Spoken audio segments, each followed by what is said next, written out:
ito, kung makikita nyo, yung kulay orange, yun yung accessory wire. Diyan natin ikakabit yung red wire ng voltmeter natin. Ito. Yan. So, babalatan natin.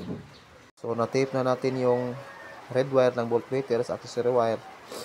Ito namang black wire, ito dinugtungan ko lang.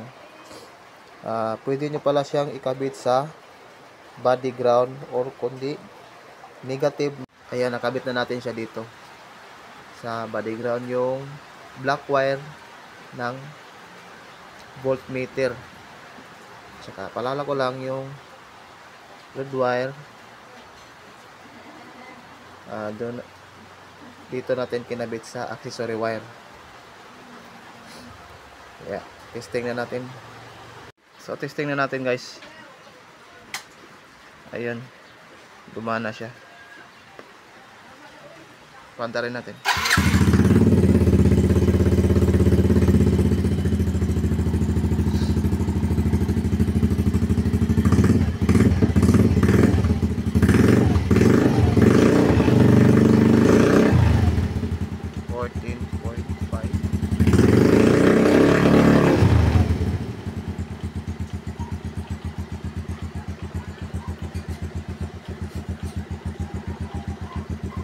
So, napakadali lang, guys.